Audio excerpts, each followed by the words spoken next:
السلام علیکم مینوال، امید لرم چې تاسو به ټول روغ جوړ به وئ. د خلیل مطبوعات نیکه فهد ویلي دي چې زموږ د کوواټ د ضلع کوواټ د پولیسو نه موږ مطمئن نه یو، ځکه چې تر اوسه په 20 تاریخ نه تر اوسه پورې زموږ د خلیل مطبوعات قاتلان ګرفتار نه کړل شول. موږ د دقې د وجې نه د پولیسو سره پرنس کانفرنس د کولو نه انکار وکړو او هغوی سره هم شریک نه شولو. د فهد وایي چې د دوی چې دغه پرنس کانفرنس کړی دی او په زنانه باندې چې کوم انظامات لګولي دي دا ټول بې بنیاده دي. زنانه هېڅکله داسې کار نشي کولی او نه به وکړي. مینهوال نور څه ویلي دي نو زه تاسو دې ویډیو کې درکوم. زموږ د ویډیو د سره تر اخره پورې ګوره چې تاسو ته پوره معلومات در ورسېږي. د دې معلومات نه مخکې زه تاسو ته یادګي وکړم، تاسو کو چارل زموږ په دې سوپر کلیک چینل کې نوي وئ، چینل هم نوي سبسکرایب کړئ. مهرباني وکړئ تاسو زموږ د سوپر کلیک چینل د سره سبسکرایب کړئ، کې ورسره د ټلۍ نشان ووهه چې ښایي یوه نوې معلوماتي ویډیو تاسو ته په اسانۍ باندې در ورسېږي. مینهوالو په ټوله نړۍ کې د کوواټ د خلیل مطبوعات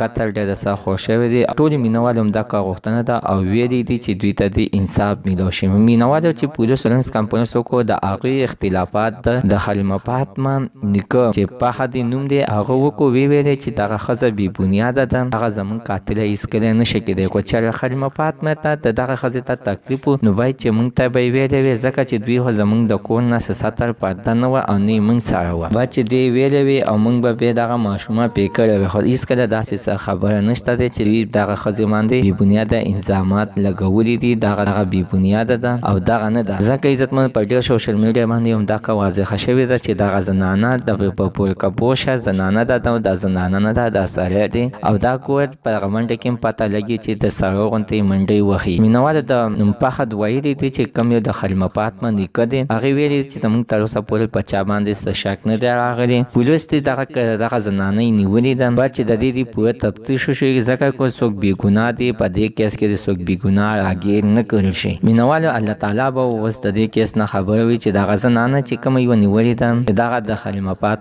قاتله ده او کو بې ګناه ده. الله تعالی دې وکړي چې د خلیل مطبوعات مور او پلار ته د انصاف میلاو شي. زموږ د سره عزتمنو نننۍ معلومات ته د دې پورې د نوي معلومات لپاره د سره زموږ د سوپر کلیک چینل د سره سبسکرایب کړئ، خوا کې ورسره د ټلۍ نشان ووهئ. د ښایي یوه نوې معلوماتي ویډیو تاسو ته په اسانۍ باندې در